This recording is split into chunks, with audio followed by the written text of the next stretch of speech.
Lançado em 1976, A Profecia surgiu em um momento em que o cinema de terror estava profundamente marcado pelo medo religioso e pelas angústias espirituais do mundo moderno.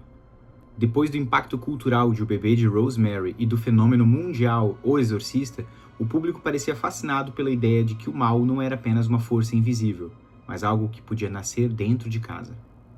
Dirigido por Richard Donner e estrelado por Gregory Peck, um dos grandes nomes do cinema clássico, o filme foi produzido com um orçamento relativamente modesto para os padrões da época, mas acabou se tornando um enorme sucesso de bilheteria. O impacto foi tão grande que o longa venceu o Oscar de melhor trilha sonora original, composta por Jerry Goldsmith, uma música litúrgica quase satânica que transformou o terror em algo solene, sagrado e profundamente perturbador. A história acompanha Robert Thorne, um diplomata americano que vive em Roma.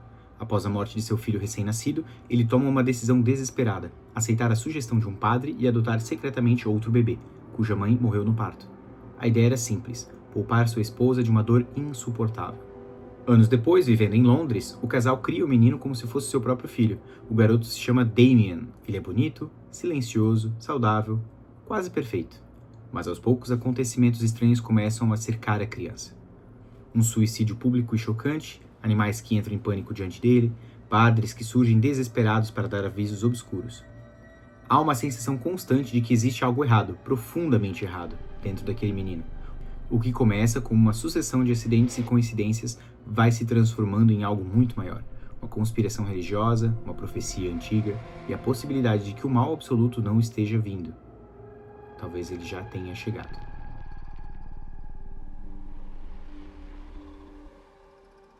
Vocês já haviam me pedido muito para trazer esse filme, né? Então a gente já tinha trazido 2 dos filmes que a gente contempla como tríade do horror, né? Exorcista e Bebê de Rosemary. Tava faltando a gente trazer aqui A Profecia. Confesso para vocês que é um filme difícil de achar na internet com boa resolução, até para alugar mesmo, se você quiser alugar ele na internet, nos streamings, ainda você encontra dificuldades com a resolução. É um filme muito bom, muito bonito, para não dar a chance de assistir ele com uma resolução máxima. Então tive que recorrer aos meios duvidosos da internet aí pra gente achar ele com uma boa resolução. É um filme que ele, para algumas pessoas, ele é ainda melhor do que O Exorcista ou ainda melhor que O Bebê de Rosemary. Eu acho que cada um desses 3 filmes, apesar de eles serem ancorados na questão do demônio, do satanismo, cada um tem uma história muito diferente para contar. Não acho que eles sejam parecidos em história. A história é muito diferente, apesar de sim ter uma conspiração que quer trazer o mal para a Terra, como em Bebê de Rosemary, que é mais explícito isso, né, do que o próprio Exorcista, que não tem esse propósito de, vou trazer o anticristo, não tem essa relação. Mas eu acho que é interessante porque eles parecem mesmo se conectar, talvez pelo período que foi lançado, e eu acho curioso o fato de que esse filme foi apresentado para a Warner, mas eles tinham acabado de fazer o Exorcista, estavam investindo muito dinheiro numa sequência para o Exorcista, e esse projeto acabou indo cair nas mãos da antiga Fox, que abraçou a causa, um projeto com orçamento modesto, porém com um retorno muito grande, tanto na crítica quanto na bilheteria. Não é à toa que recebeu um Oscar com a trilha sonora que é sensacional. Para quem é fã de filmes e cinema e gosta de ouvir trilhas sonoras na internet, essa é uma das trilhas sonoras mais escutadas, porque ela é profana, ela é provocativa. Esse idioma em latim que eles usam para criar essa música, ele é bem assustador. E ele ajuda, com certeza, a criar uma atmosfera mais intimista e perturbadora, como se a gente estivesse preso numa situação sem fuga, né? Como se a gente soubesse de algo muito podre, de uma comunidade, de uma sociedade, e a gente não tem forças para lutar contra aquilo. É uma força para além do natural. Então a música contribui muito na criação dessa atmosfera e dessa sensação. Mas agora, pra gente contar a história completa, eu vou ter que entrar no território de spoilers. Então, se você caiu de paraquedas nesse canal e não conhece a proposta, é justamente isso. Eu vou contar literalmente o filme inteiro, pra quem já viu e quer assistir de novo essa perspectiva, ou pra quem nunca viu, mas não se importa com spoilers, né? Então a pessoa vai saber tudo que a história conta, sobre o que o filme se propõe.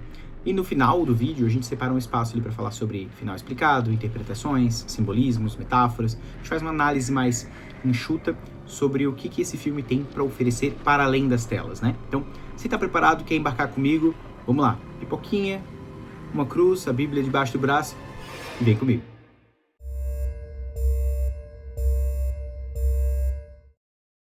Roma, dia 6 do mês 6, às 6 da manhã, Robert Thorne, nosso personagem protagonista, recebe um chamado de que seu filho nasceu e ao chegar no hospital, sua mulher perdeu o bebê, só que ela não sabe. E devastado com a notícia da morte do seu filho recém-nascido, desamparado, ele acaba cedendo à tentação do padre que está ali no estabelecimento, falando o seguinte: nasceu uma criança nesse mesmo dia e horário, né? Só que a mãe da criança faleceu e ela não tem ninguém, nem familiares, nem nada. Então, se você quiser, você pode levar esse menino, que também é um menino, por acaso, e criá-lo como seu. Sua esposa não deveria saber, não deverá saber, né? E você pode tentar seguir sua vida de forma mais natural possível. É algo bastante imoral, antiético e perturbador para se oferecer para alguém? Com certeza. Mas ali, diante da situação onde o Robert está desamparado e não sabe lidar com esse sofrimento e teme da forma que sua esposa pode reagir de saber que o filho morreu, ele resolve aceitar. 5 anos se passam e eles estão fazendo uma festa de aniversário para o garoto chamado Damien, que acaba crescendo, um menino muito bonitinho, muito saudável, com seus olhinhos azuis, o cabelo compridinho.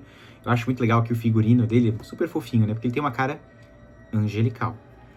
E interessante que nessa festa de aniversário que está acontecendo, você percebe que tem muita gente importante ali. Porque o Robert, ele é embaixador dos Estados Unidos, ali em Roma.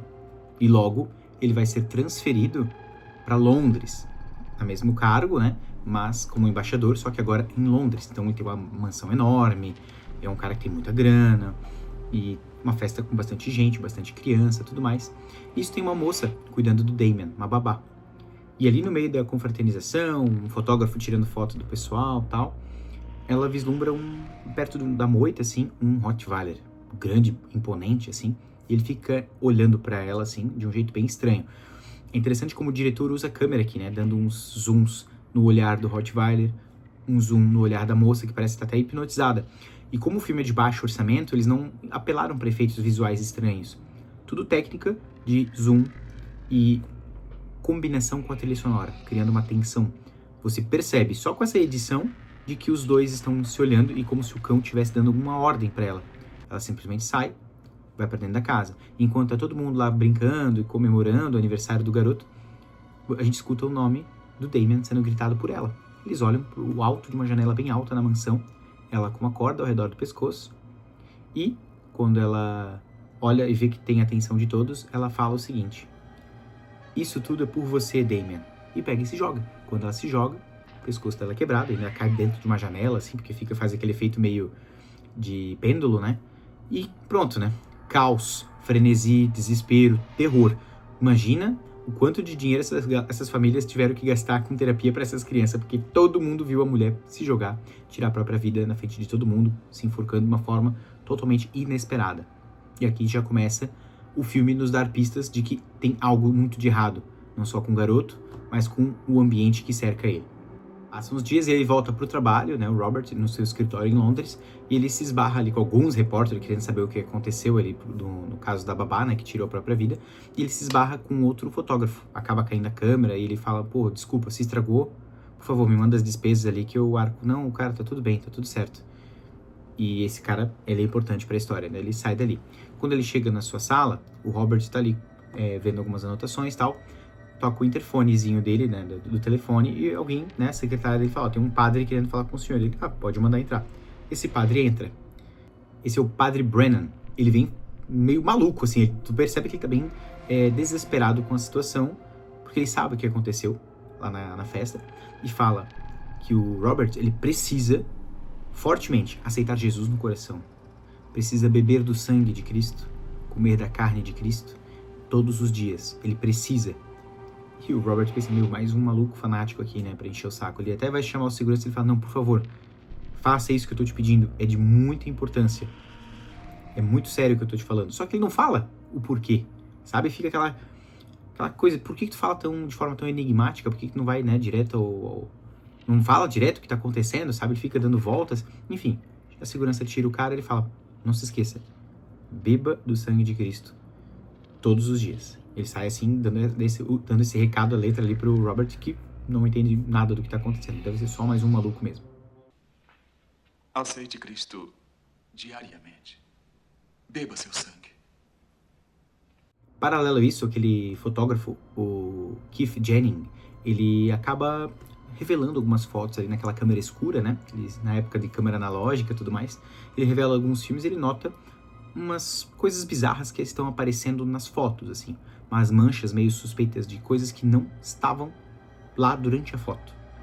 E é um mistério que vai ser plantado agora para engrenar daqui a pouquinho no decorrer da história, mas é relevante. E esse personagem aqui é um repórter que eu acho ele bem legal. Tava até assistindo o filme conversando com a minha esposa. É bem comum hoje a gente ver fotógrafos ou repórteres sendo personagens muito chatos, muito invasivos na trama, né? E aqui você percebe, não, ele é um cara que é aquele abutre, né? Que fica rodeando cena de crime e tudo mais, só que com um interesse muito mais ético e preocupado com o que vai acontecer no decorrer da história. Não é só aquele abutre carniceiro que quer ganhar dinheiro em cima de tragédia, né? Ele tem um envolvimento aqui que ele se envolve emocionalmente com as coisas que vão acontecer de agora em diante. Pode ser por egoísmo, aí a gente vai discutir isso depois, mas com certeza ele toma atitudes aqui que, na minha opinião, furam o além do egoísmo, né? Tem muito mais camadas do que a gente pode imaginar desse personagem. E não demora muito para a vaga de babá ser preenchida. A senhora Baylock aparece de forma bem esquisita. É uma mulher super estranha. Ela vai entrando na casa, super invasiva. Ela entrega até umas referências do trabalho dela ali para eles. Falou que foi enviada pela agência. Mas assim, eu acho que para um cara que é da embaixada americana, ele é um cara super flexível, tá? Porque simplesmente a mulher entra na casa, daqui a pouco aparece com um Rottweiler lá dentro, dizendo que o cachorro gosta muito da criança, e a criança gosta muito do cachorro, e o cachorro fica lá na frente da porta do quarto do menino rosnando. Ele é um cachorro de guarda mesmo, assim, que ninguém pode chegar perto do garoto. E é bem estranho, porque ele não autorizou. Ele ainda fala pra ela, eu não quero que esse cachorro passe de hoje, assim, pode chamar ali a organização lá, uma ONG que recolhe os animais, e pode dar um fim nele, cara, aqui não fica não.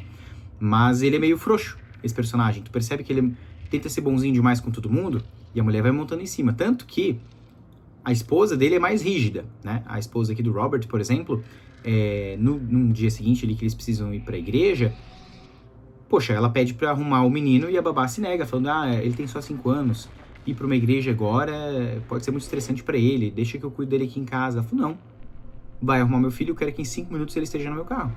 Que isso? Ficar querendo impor, opinar em como a gente cria nosso filho, tu tá aqui pra ser babá e não uma segunda mãe. Já dá uma esculachada na mulher, tu vê a cara da mulher fechar assim, beleza. E eles vão pra tal da igreja. No caminho, o menino tá ali, brincalhão, no carro e tal. Quando eles vão se aproximando da igreja, que a gente consegue ver a tal catedral ali, o garoto começa a surtar. Quando eles param o carro na frente mesmo, o guri ataca a mãe, fica dando um ciricutico nele ali. Meu Deus do céu, o moleque surtou, do nada. E eles, vamos voltar, sai. Quando eles voltam pra casa, o menino dá uma acalmada. É interessante porque no diálogo entre a esposa e o Robert, né? Sua esposa se chama Catherine, por sinal, eu não apresentei ela, né? Eles estão conversando e perguntam como é que você tá. Não, tô bem, foi só uns arranhões, amanhã tá legal. Daí ele pergunta, não seria legal levar ele no médico pra fazer alguns exames? Ela falou, não, o menino que tá super saudável. Daí ele falou, tá, mas tu não acha estranho? Esse garoto nunca fica resfriado, ele nunca fica doente, nunca teve nenhuma doença, nunca teve cachumba, nunca teve catapora, sempre é sorte, né? Talvez por causa da boa criação que ele tem, enfim. Ok, tudo bem. Mas seria interessante, né? Levar ele pra fazer uns exames. Ela discorda e eles vão dormir. Estou aqui para vos proteger. A gente percebe que esse menino tem algo esquisito mesmo nele, né? Porque se tu não leu a sinopse do filme, ou se tu só deu play, vou ver o que se trata desse filme, e tu não faz ideia do que tá acontecendo, tu já começa a pegar pistas de como ele é esquisito, esse garoto. Porque assim, apesar de ele ter esse rosto angelical, ele tá num parque de diversões ali com a Catherine. Não é um parque bem de brinquedos, né? É um parque de animais, quase que um safari, né?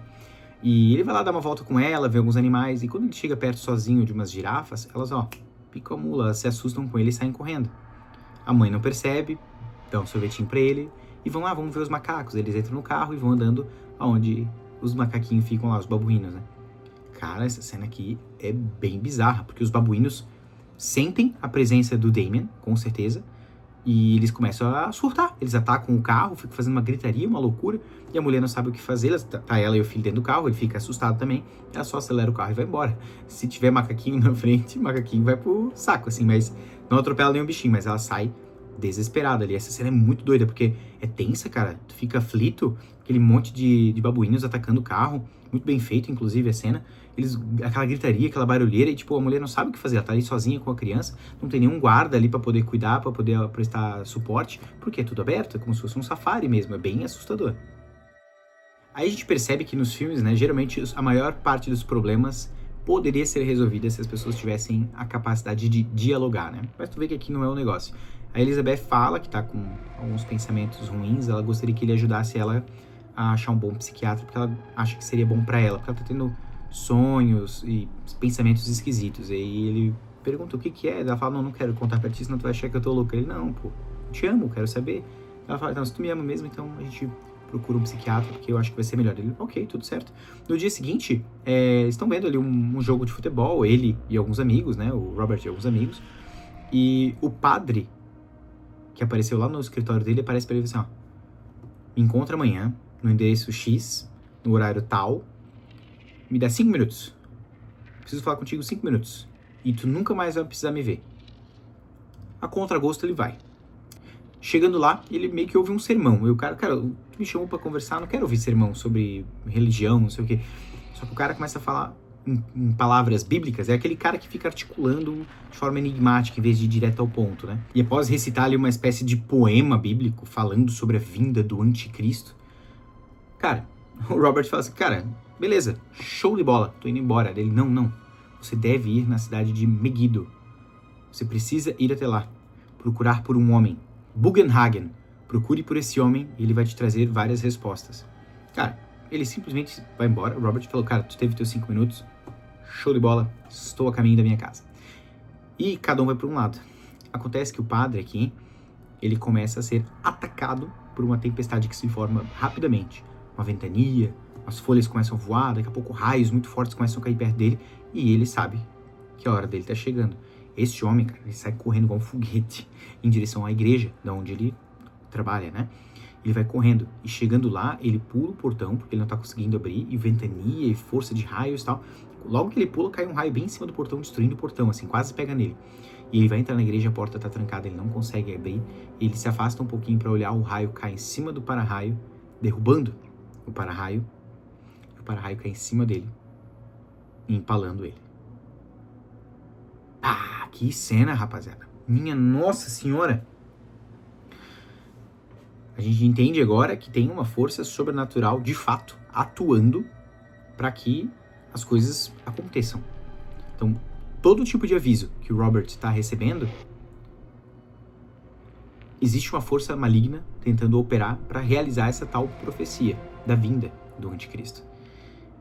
E, cara, não demora muito pro Robert perceber que, a partir do momento que aquele repórter entra em contato com ele para ver umas fotos e tal, aquilo ali nada é aleatório. Mas o pior de tudo é o que o padre diz pro Robert. Primeiro, ele fala que a criança não é dele, o filho não é dele. O filho é o anticristo. E que a mulher dele tá grávida. E que se o anticristo souber que ela tá grávida, não só ela como vai morrer, como o bebê. Porque tudo que o anticristo quer é herdar tudo que o Robert tem para poder ascender ao poder. Porque, aparentemente, o anticristo vai vir à Terra e vai ascender politicamente. Quando ele chega em casa, ele percebe que a esposa dele tá numa bad vibe, assim. Braba, incomodada com a presença do Damien, né? O Damien tá ali brincando com umas bolinhas de sinuca e tal. Ela dá uma bronca pra ele sair de perto, a babá vem, retira ele. E fica só ela e o Robert. Ela fala, eu tô grávida, mas eu não quero ter esse filho. E aqui é interessante porque ele não sabia que ela tava grávida. Quando aquele padre falou que ela estava grávida, ele estava falando a verdade e não blefando. E aqui ele já dá uma recuada. O Robert já pegou de surpresa, porque ele não sabia que a esposa estava grávida. Mas, apesar dele ir contra a ideia de que ela não quer ter o filho, ele fica agora numa encruzilhada, porque se eles derem fim, né, se ela tomar aquela atitude de não ter o filho, vai abrir espaço pro Damien, que quer, de fato, ser o filho único e herdar toda a fortuna e poder. Cara, mas aí ele fala que ele vai, ainda assim, querer matar a Catherine. O Damien vai fazer isso. Mas ele, como uma criança, pô, de 5 anos... Pois é, não é apenas uma criança. Tanto que no dia seguinte, durante uma conversa entre o Robert e o psiquiatra da sua esposa, ele fala que ele não quer dar fim no filho. E o psiquiatra fala, tá, um filho agora, e seria muito ruim pra ela, por conta de como tá a mente dela agora. E paralelo a isso, mostra ela em casa, mexendo numas florzinhas ali num corredor do mezanino da casa. E o Damien tá andando de triciclo no quarto, andando em círculos, sem parar. E a babá olhando pra ele com uma cara sinistra. Meu Deus, que mulher perturbadora. Essa atriz aqui é muito boa, tá? E quando ele tá ali dando essas voltas em círculos, a babá percebe que a mãe do Damien, né, Catherine, ela sobe numa banquetinha pra mexer numa flor e ela abre a porta do quarto. Nisso, o Damien vem embalado com o triciclo, aquilo bate no banquinho e ela cai. Fica pendurada, o Damien não faz nada pra ajudar e ela despenca e cai. Meu Deus!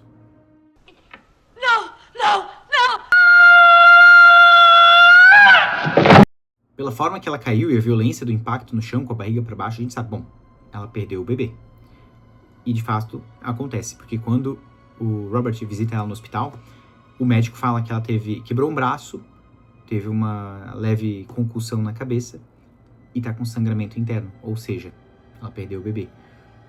E aqui a gente percebe que ele tá muito desamparado. Porém, tudo que o padre falou para ele tá acontecendo. Então agora ele é um cara menos cético. E aí que ele conversa com aquele repórter, aquele fotógrafo, né? Que mostra umas fotos. Cara, essas fotos que ele mostra pra ele aqui são muito interessantes. Porque assim, ó, eles têm autorização pra entrar no apartamento do padre que acabou de morrer empalado, né? E eles percebem que o quarto dele tá cheio de cruz, cheio de papéis de jornal, assim, pra proteger ele de forças sobrenaturais, que não entrem no quarto dele. Tanto que ele dorme com a janela virada pra igreja, né? Eles encontram algumas anotações. Só que esse diário não tem anotações pessoais. Tem anotações sobre os horários que o Robert saía para almoçar, quando ele ia para trabalhar, o horário da família dele, tudo como se o cara estivesse observando ele há muito tempo, porque ele sabia que existia uma profecia sobre a vinda do anticristo. E ele sabia que o anticristo era o Damien. Só que aí que encontra uma bizarrice. Esse fotógrafo fala que ele acredita fortemente nessas mortes serem profetizadas porque ele acidentalmente tirou uma foto dele pelo espelho. Foi o cara que inventou a selfie, né? Tirou com a câmera sem querer através do espelho. E nas fotos que ele mostra pro Robert, é possível que aquelas manchas estranhas que ele mostra lá no começo do filme, que eu falei pra vocês no início do vídeo, são relacionadas à forma que a pessoa vai morrer. Então, por exemplo, a foto que ele tirou da babá no dia da festa tinha uma silhueta esquisita ao redor do pescoço, que parecia uma corda de forca. A do padre, um borrão meio estranho, como se estivesse atravessando ele, igual a forma como ele morreu empalado. E a do fotógrafo também tem essa foto dele, tirou na frente do espelho, tem como se fosse um risco preto em cima do pescoço. Então ele acredita que ele é o próximo a morrer, porque ele sabe demais. E que ele pode ser um problema para a vinda da profecia, da conclusão da profecia, né? E aqui eles resolvem juntos, enquanto a Catherine está internada no hospital, ir no local onde o seu filho nasceu, porque ele quer ir atrás de respostas. Então, juntos, eles vão para a cidade de Megiddo. Eles encontram também uma espécie de templo, né, um monastério, onde vários padres, inclusive onde o padre que lhe entregou aquela criança 5 anos atrás, supostamente estaria. Então, na primeira vinda deles até Roma, aquela instituição onde ele adotou a criança, já não é mais o mesmo endereço, porque naquele mesmo dia 6/6, pegou fogo naquele lugar. Várias pessoas morreram, inclusive a parte de documentos e arquivos. Então, tudo isso foi incinerado. Porém, a mulher que trabalha lá falou, olha, o padre que te entregou a criança ali, pelo que tu me descreveu, ele é pra estar vivo. É pra estar nesse monastério. E a gente vai procurar ele lá. Quando chegamos lá, o Robert percebe que o cara tá incinerado de um lado. Assim, uma maquiagem bem legal, assim, dele todo derretido. O olho dele ali, que tá meio derretido, tá meio esquisito, a maquiagem, assim. Mas eles mostram um pouquinho. A gente passa um pano aqui, porque é um filme com baixo orçamento, né? Mas é bem esquisita a maquiagem, assim, bem perturbadora, porque ele sobreviveu ao incêndio, mas com várias sequelas. E ele pergunta sobre a criança. Onde está enterrada a mãe verdadeira dessa criança? E onde está enterrado o meu filho verdadeiro, o meu filho biológico? O cara escreve uma meia palavra, mas o padre que trabalha ali no monastério fala, não, eu sei onde é. 50 quilômetros de Roma, tu vai encontrar, é um cemitério. E ele vai lá. Cara, essa cena aqui é muito massa. O Robert e o Jennings acabam encontrando ali um cemitério, assim, ruínas, né? Todo abandonado, mato crescendo, umas cercas de aço toda fechada, assim, um negócio, esquecido no tempo. Mas eles encontram uma tumba do dia 6/6, de 5 anos atrás. Quando eles levantam a tumba, onde supostamente seria a mãe do Damien, a mãe biológica do Damien, tem um esqueleto de um animal quadrúpede ali. De um chacal. E tu fica, ué? Será que enterraram um animal no lugar da mãe do menino? Talvez ela esteja viva? O que é isso? E do lado tem a tumba do filho dela, que na verdade é dele, né? O filho biológico dele tá ali. Quando ele levanta, tem o esqueleto de uma criança, bem pequenininho assim. Só que tem um detalhe muito importante. O crânio tá quebrado. Ou seja, eles mataram o filho dele. O filho dele não morreu no nascimento. Eles mataram ele. E ele fica irado, assim. Desgraçados, malditos. E como ele tá putaço, assim, com aquele choque, com aquela revelação. Eles são cercados por vários Rottweilers assustadores. São literalmente os cães do inferno que vieram atrás do Jennings e do Robert. Cara, essa cena aqui é insana de tensa, porque eles são atacados pelos cães, se machucam, eles tentam lutar contra, mas, são violentos os cães, né? Mas eles, depois de muito ferimento, de muita luta, muita pancadaria, eles conseguem pular a cerca, entram no carro e saem vazados. Todo machucado, o Robert fura o braço dele numa daquelas grades de cerca que tem espeto de ferro, assim, fica todo ferrado. Mas eles fogem e os cachorros ficam do lado de dentro, latindo. Parece que tem alguém muito descontente com o Robert e com o Jennings. E eles saem dali. Chegando na cidade, eles encontram o tal do homem que o padre pediu para eles encontrarem.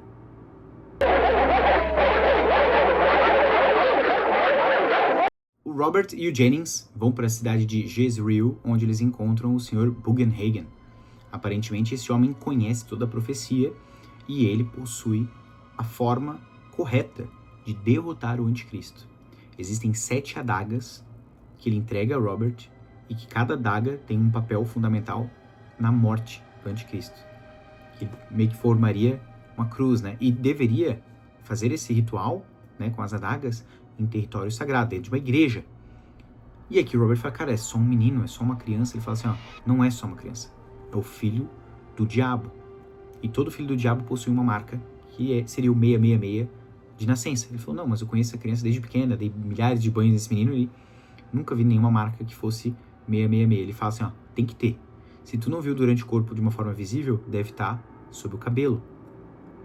Cara, ele sai ali atordoado com a notícia de que tem que fazer isso, ele tá ali com o pacotinho com as lâminas, né? E o Jennings, que é o repórter, ele fala, cara, tu tem que fazer isso. Ele fala, não quero matar uma criança, cara, é uma criança. Ele pega e joga as lâminas assim. E o Jennings vai atrás, não, se tu não vai fazer o trabalho sujo, eu vou fazer. E quando ele vai lá pegar as lâminas, acontece um evento aqui muito parecido com o filme Premonição, né?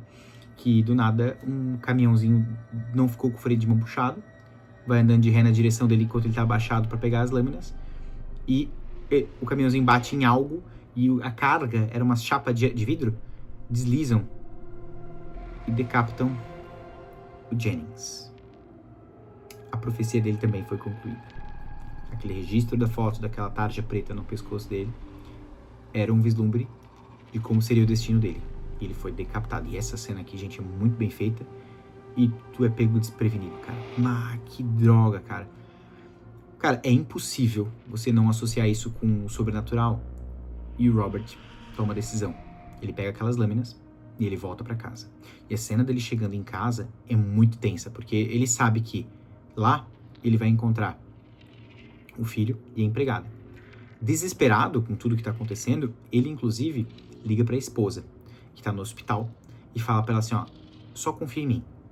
Já mandei um carro te buscar, a gente vai se encontrar em Roma. Sai dali. Eles nunca vão se encontrar, porque a babá tava lá e a joga pela janela.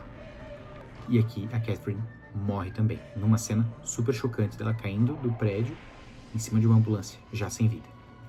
E lógico que o Robert fica sabendo. Então quando ele vai pra casa, pra ver o couro cabeludo do Damien, por exemplo, pra ver se ele tem a marca realmente, ele já tá com sangue nos olhos, né? Esse cara tá com muito ódio no coração, né? Pra poder... Não, ele precisa dar um fim nisso, nessa sequência de mortes que tá acontecendo.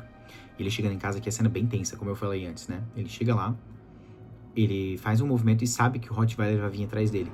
Então ele abre uma porta que vai pro porão e deixa aberta. E quando o cachorro desce, ele tá espreitando no escuro, e o cachorro desce, ele tranca o cachorro lá dentro. Ou seja, ele não vai precisar matar o cachorro e não precisa nem lutar contra o cachorro. Deu de brigar com o cachorro, né? O Robert já saiu todo arrebentado depois daquele confronto no cemitério. Aí agora ele entra lá no quarto do Damien. Do quarto do Damien tem uma portinha onde você consegue ver a babá dormindo no quarto dela. É uma porta, né, que fica assim, tipo, ela da cama dela vê o Damien na cama dele. Ele vê que ela tá dormindo. Ele pega uma tesourinha, o Robert, e vai cortando o cabelo do garoto até que ele encontra a marca. O 666. Ali ele tem a certeza. Só que antes dele tomar qualquer decisão de pegar o garoto, a babá sobe nele, ataca nele, vai rasgando a cara dele com as unhas e entra num confronto físico. Ele consegue derrubá-la, nocauteá-la, pega o garoto no colo e vai saindo. Quando tá quase saindo da casa, ela aparece de novo, tenta atacá-lo e eles entram em mais um confronto que acaba dando fim na vida dela. Ele acaba matando ela. Desesperado, ele bota a criança no carro, que estava tentando resistir, só que é um menino de 5 anos apenas, né? Ele é pequenininho. Ele bota dentro do carro e acelera o carro com muita velocidade em direção à igreja. Só que a velocidade que ele está dirigindo chama a atenção da polícia, que segue ele. E ele não para. Ele chega na igreja, larga o garoto no altar, pega as lâminas, bota o pescocinho do lado, o menino pedindo misericórdia. Por favor, papai, não faça isso. E ele vai dar a punhalada. Quando ele vai fazer isso, a polícia aparece. Pede para ele parar, senão eles vão atirar. Ele não para e eles atiram. Tela preta. Dia seguinte aparece o funeral dele, lembrando, né? Ele é um embaixador dos Estados Unidos, então tem toda uma cerimônia, né? Um ritual ali na igreja.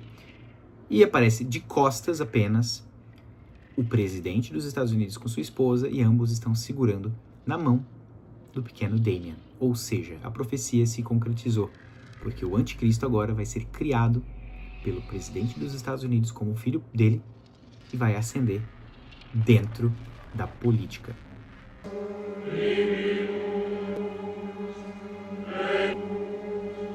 Eis o saber.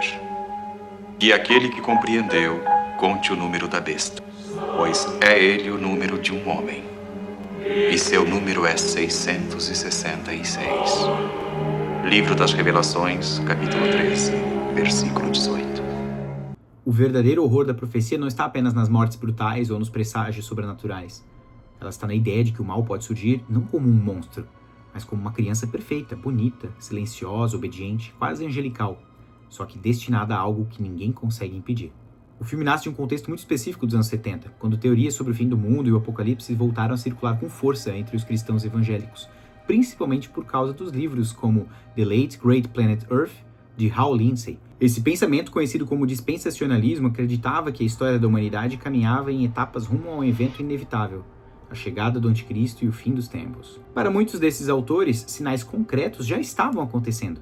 A criação do Estado de Israel em 1948, a formação de alianças econômicas na Europa, tudo era interpretado como o renascimento do Império Romano profetizado no Apocalipse. O mundo não estava apenas em crise política, ele estaria se preparando para o nascimento do mal definitivo. É dentro dessa paranoia religiosa que a história de Damien faz sentido.